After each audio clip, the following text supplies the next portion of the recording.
On March 14th, 1989, Roger Halverson stood in the parts department of Midwest Implement in Wilmar, Minnesota, holding a coffee cup he hadn't touched in 20 minutes.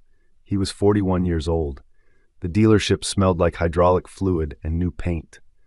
Through the window, he could see the New Holland 7740 sitting on the lot, blue and yellow under a gray sky that promised snow.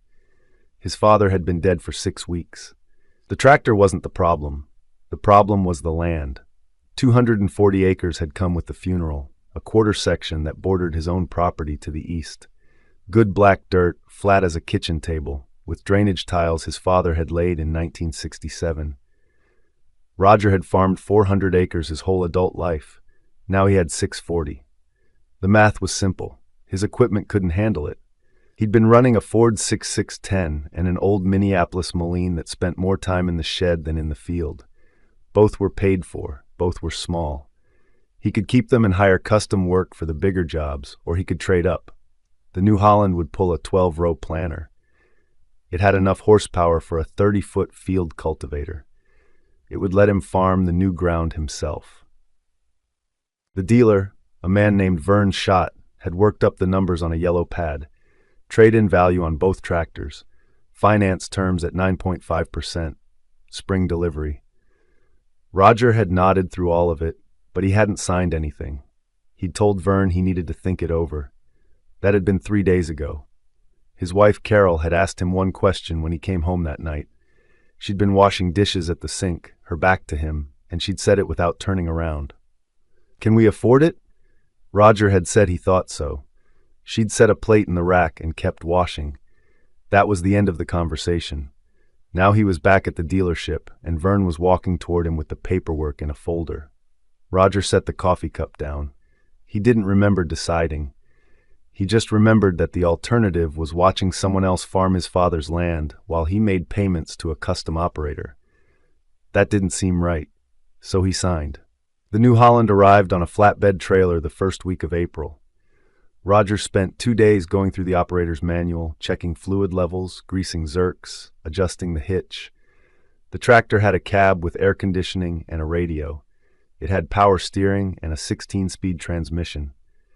It was the nicest piece of equipment he'd ever owned. It was also the first thing he'd bought in 15 years that wasn't paid for in cash. The payment was $640 a month, $7,700 a year. The loan ran for 7 years. He plowed the new quarter section that spring with a chisel plow he'd borrowed from his brother-in-law. The New Holland pulled it without straining. He planted 400 acres of soybeans and 240 of corn. The corn went on his original ground. The beans went on his father's. He told himself it was a rotation decision, but really it was because he didn't want to put corn on land that still felt like someone else's. The summer was dry. Not disaster dry, just persistent. It didn't rain for 3 weeks in June, then 5 weeks in July.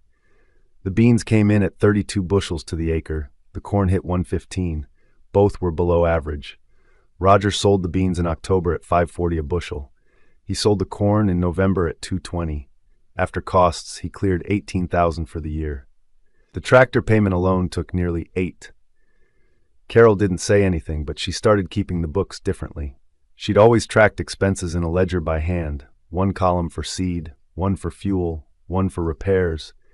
Now she added a column just for the New Holland. Every month, she wrote the payment amount in blue ink. At the end of the year, she drew a line under it and wrote the total. Then she closed the book and put it in the drawer. In 1990, Roger planted the same rotation. The summer was better. The beans hit 41 bushels. The corn went to 130. Prices were down. He cleared $22,000. The tractor payment took $8,000 again. He thought about refinancing, but the rates hadn't dropped. He thought about selling it, but the trade-in value was already $7,000 less than what he owed. So he kept farming. His daughter Emily graduated from high school that spring. She'd been accepted to the University of Minnesota in St. Paul. She wanted to study agricultural business. Roger had assumed she'd go. Carol had assumed she'd go. But when the financial aid letter came back, the gap between the scholarship and the tuition was $11,000 a year. Roger looked at the number and then looked at the tractor payment, and he realized he couldn't do both. Emily didn't say much when he told her. She just nodded and said she'd look at the community college in Wilmar instead. She could live at home. It would be cheaper. Roger told her it was temporary, just until things leveled out. She said she understood. But Carol didn't look at him for 2 days, and when she finally did, her face was the same as it had been the night he'd mentioned the tractor. Flat, quiet, resigned. Emily enrolled at Ridgewater College that fall. She commuted 40 minutes each way. She studied at the kitchen table after dinner while Roger sat in the living room with the farm reports on low volume. He didn't watch them. He just needed the noise. The tractor kept working. That was something. It didn't break down. It didn't blow a head gasket or snap a driveline. It started every morning and ran clean all day. Roger changed the oil every 100 hours like the manual said. He greased it after every use. He washed it at the end of every season and parked it in the shed with the battery on a tender. The New Holland didn't owe him anything. It did exactly what it was supposed to do. But the payment never changed.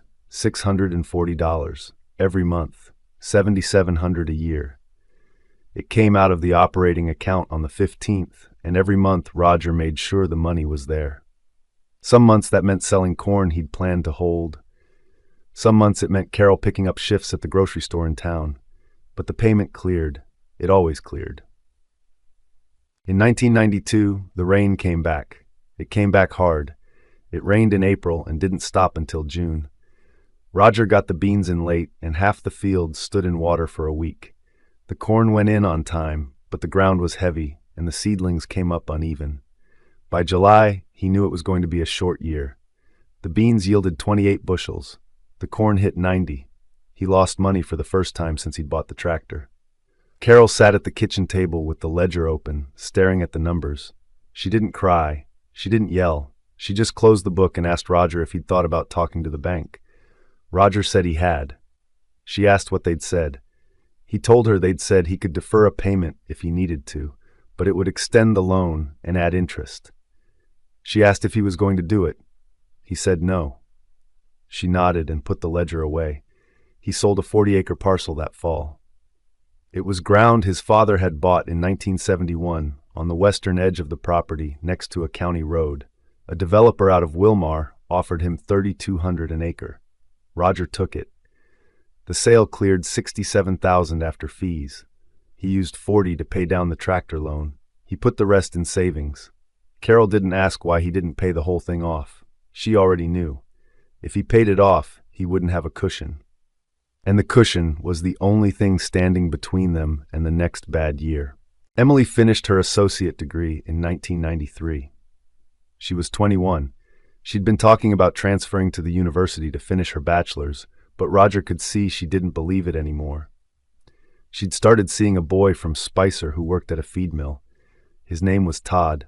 He was polite and quiet and had no interest in farming. Emily married him in June of 1994. They moved into a rental house in New London. She got a job doing bookkeeping for a grain elevator. Roger paid for the wedding. It cost $4,000. Carol cried during the ceremony, but Roger didn't know if it was because Emily looked happy or because she was leaving. The tractor loan finally cleared in April of 1996. 7 years. $54,000 in payments. Roger got the title in the mail and put it in the filing cabinet in the office. He didn't tell anyone. Carol saw the last payment clear and didn't mention it. That night she made pot roast, which she only did on occasions. Roger understood. He kept farming. The New Holland had 3,200 hours on it by then. It still ran clean. He'd replaced the clutch once and put new rear tires on it in 1994, but other than that, it hadn't needed much. It was a good tractor. That was the thing people didn't talk about. Sometimes you made a decision that cost you, and the thing you bought still turned out to be exactly what you needed. In 1998, commodity prices collapsed. Soybeans dropped under $5 a bushel. Corn hit $2. Roger had 600 acres in production, and he barely cleared expenses. He didn't take a salary that year. Carol kept working at the grocery store. They lived on her income and didn't talk about it. By December, Roger started thinking about selling ground again, but the market was soft, and he didn't want to take a loss, so he held on. The The next year was worse. It rained through planting season, and Roger got behind. By the time the ground dried out, it was too late for beans. He planted all corn and hoped for a dry summer. It wasn't dry. It was wet and cool, and the crop came in late and soft. He sold it at $1.90 a bushel. He lost $30,000. The bank called in January and asked if he wanted to restructure. Roger said no. He sold another 40 acres instead. Emily called that spring and said she was pregnant. Roger congratulated her. She said Todd wanted to buy a house, and they were looking at a place in Spicer with a garage and a backyard. She asked if Roger could help with the down payment. He said he'd see what he could do. He sent her $5,000 in June. It was most of what was left in savings. Carol found out when she balanced the checkbook. She didn't say anything, but she started picking up extra shifts again. The baby was born in November. A girl. They named her Sarah. Roger drove to the hospital in Wilmar and held her for 10 minutes while Emily slept. She was small and red and didn't look like anyone yet. Todd stood next to him, smiling, talking about how they'd set up the nursery. Roger handed the baby back and said congratulations again. On the drive home, he thought about the 40 acres he'd sold and the tractor payment he'd made every month for 7 years, and he wondered if Emily knew that her college fund had gone into a machine that was still sitting in his shed. He didn't think she did. The New Holland turned over 5,000 hours in 2003. Roger rebuilt the hydraulic pump that winter and replaced the injectors. The cab heater had stopped working in 2001, and he'd never fixed it. He just wore heavier coats. The air conditioning still worked, which mattered more. The tractor didn't owe him anything.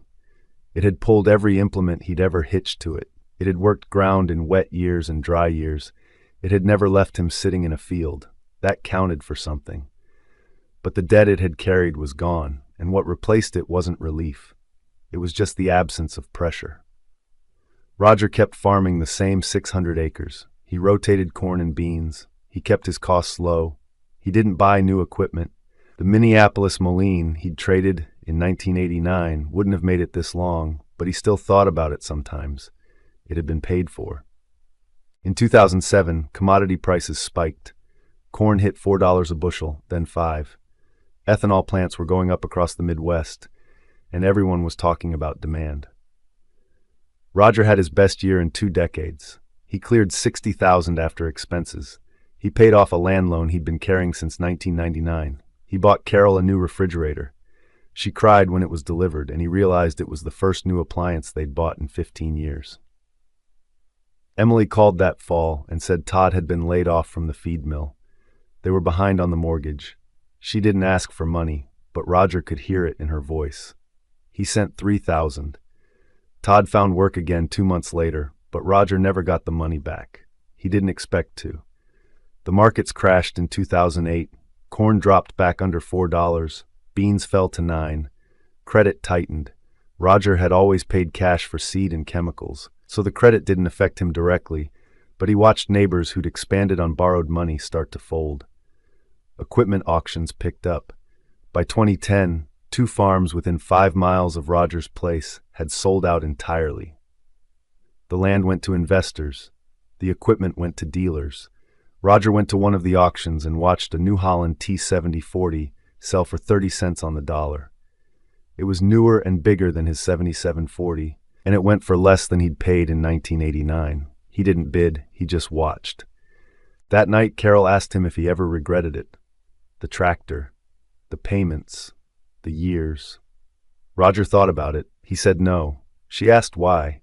He said because it let him keep farming, and if he hadn't kept farming, they'd have lost everything anyway. She nodded. Then she said that was probably true, but it didn't mean it hadn't cost them. Roger didn't argue. Emily's daughter Sarah started asking about the farm when she was 8.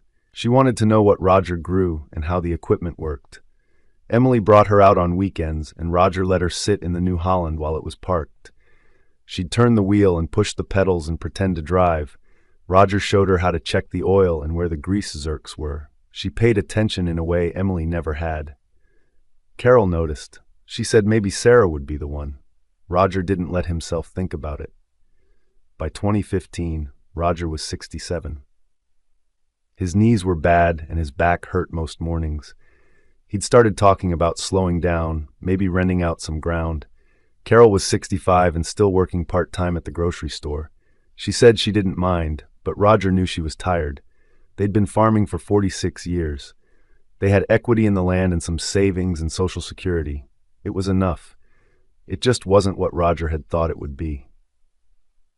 The New Holland had 8,200 hours on it. It still started every morning. The paint was faded and the cab interior was cracked, but it ran. Roger had replaced the transmission in 2012 and put a new starter on it in 2014, but those were the only major repairs. It had been a good tractor, better than good. It had been exactly what he'd needed, exactly when he'd needed it. But when Sarah turned 16 in 2016 and started talking about studying agriculture in college, Roger felt something tighten in his chest. Emily and Todd didn't have money for tuition. Roger and Carol didn't either. The farm had equity, but it was tied up in land. If Sarah wanted to go to school, she'd have to do it the way Emily had. Loans, work-study, community college first. Roger didn't say any of this out loud, but he thought about it every time Sarah came out to the farm and asked questions about crop rotation and soil health. In 2018, Roger turned 70. He rented out 200 acres to a neighbor and kept farming the rest himself. The New Holland was still the tractor he used for everything. He'd looked at newer models, but he couldn't justify the cost. The 740 still worked. That was enough. Sarah graduated high school that spring. She'd been accepted to the University of Minnesota, agricultural education. She wanted to teach. The tuition was $18,000 a year. Roger and Carol had $4,000 in savings. Sarah took out loans for the rest. Emily co-signed. Roger offered to help, but there was nothing left to offer. The farm was running, but barely. The margins were thin. One bad year, and he'd be renting out the rest of the ground. Sarah came out to the farm before she left for college. It was late August, hot and still. Roger was greasing the New Holland in the shed. She walked up and stood next to him, watching. She asked how old the tractor was. Roger said 29 years. She asked if he'd ever thought about replacing it. He said sometimes, but it still worked, so he hadn't. She nodded. Then she asked if he thought she'd be able to farm someday. Roger stopped greasing and looked at her. She was 18. She looked like Emily had at that age, serious, uncertain, hopeful. Roger didn't know how to answer. The truth was that the farm couldn't support another generation. Not the way things were. The equipment was old, the margins were too tight, the debt was gone, but the cost of everything else had gone up. Seed, chemicals, fuel, insurance, land taxes. Even if Sarah wanted to come back after college, there was no way to make it work. Not unless Roger sold ground to buy her in. And if he did that, there wouldn't be enough left to farm. So he said what farmers always say. He said maybe. He said it depended. He said farming was hard, and it was getting harder, and she should get her degree first and see how she felt after that. Sarah nodded like she understood, but Roger could see she didn't. She still thought farming was something you chose. She didn't know yet that it was something that chose you, and then spent the rest of your life taking pieces until there was nothing left but the dirt and the equipment and the question of whether it had been worth it. She left for college a week later. Roger and Carol drove her to the dorm in St. Paul. They helped her carry boxes up 3 flights of stairs. Carol cried on the drive home. Roger didn't. He just thought about the New Holland sitting in the shed, 29 years old, 8,300 hours, still running. It had solved the problem it was supposed to solve. It had let him farm his father's land. It had kept the operation going. It had done exactly what he'd bought it to do. But the cost of solving that problem had been everything else. The payment had taken Emily's college fund. It had taken the cushion that might have let them expand or save or help the next generation start. It had taken 7 years of breathing room and replaced it with a fixed expense that dictated every other decision Roger made. And even after the loan was paid off, the tractor kept dictating those decisions, because it was the only tractor he had, and replacing it would mean starting the whole process over again. Roger was 72 now. Sarah was in her 2nd year of college. Emily was 47 and still doing bookkeeping in New London. Carol was 70 and still working part-time, not because she wanted to, but because they needed the income. The farm had 600 acres and one tractor that was 3 decades old. Roger had equity in the land, but no liquidity. He had a machine that worked, but no way to replace it. He had a granddaughter who wanted to farm, but no farm to give her. In March of 2021, Roger was moving equipment out of the shed to make room for a planter repair, and the New Holland wouldn't start. The battery was fine. The starter clicked but didn't turn over. He spent 2 hours tracing the problem and finally found it in the solenoid. It was a $15 part. He drove to Midwest Implement in Wilmar to pick one up. The dealership had moved locations since 1989. It was bigger now, with a glass showroom and a paved lot. Vern Schott had retired in 2003.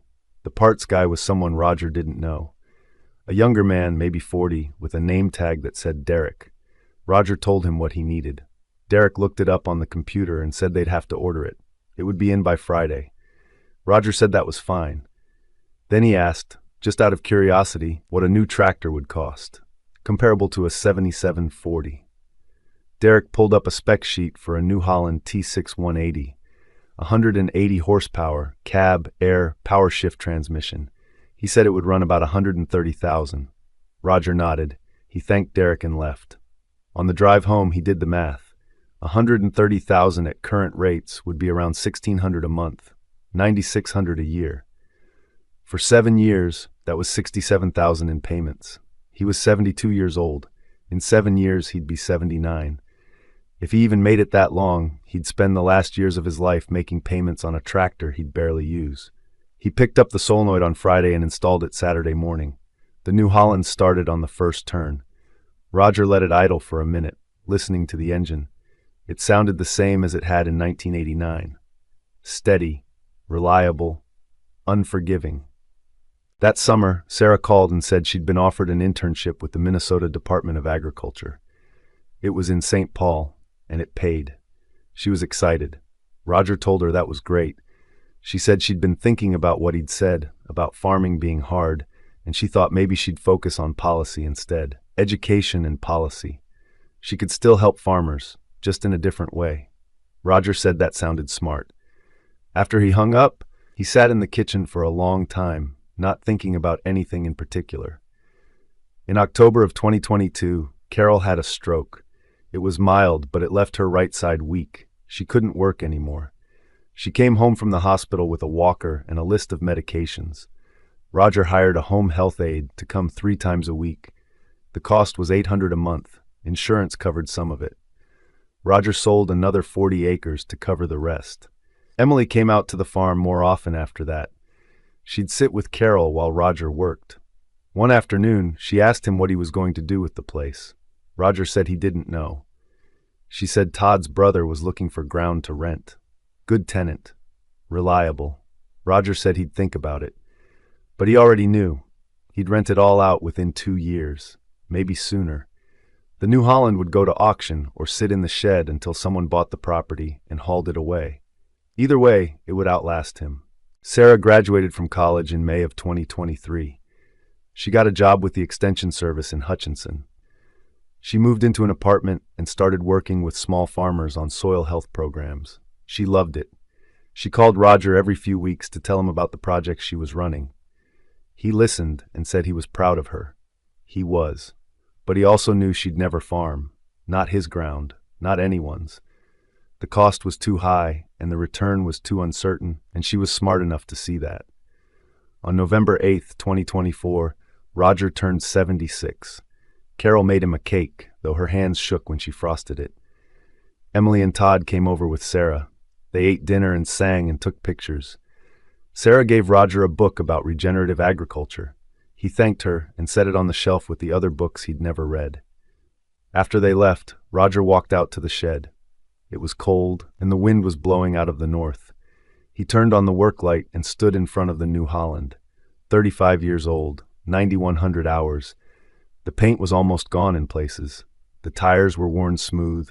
The cab glass was cracked on the passenger side. But it still started. It still ran. It still did the work. Roger thought about the day he'd signed the papers at Midwest Implement. March 14th, 1989. 41 years old. His father 6 weeks dead, 240 acres that needed farming, a decision that seemed obvious at the time. The tractor had solved the problem. It had let him farm the ground. It had kept the operation going. It had worked for 35 years without failing. But the cost of that solution had been everything else. The cost had been Emily's education. The cost had been the cushion that might have let Sarah start. The cost had been Carol's health and Roger's time, and the slow accumulation of years spent making payments and putting off decisions and telling himself it would all balance out eventually. It hadn't balanced out. It had just continued. Roger turned off the work light and walked back to the house. Carol was asleep in the chair by the television. He covered her with a blanket and sat down across from her. Outside, the wind kept blowing. Inside, the house was warm and quiet. The new Holland was still in the shed, waiting for spring. It would start when he needed it. It always did. That was the problem and the solution, and the 35 years in between.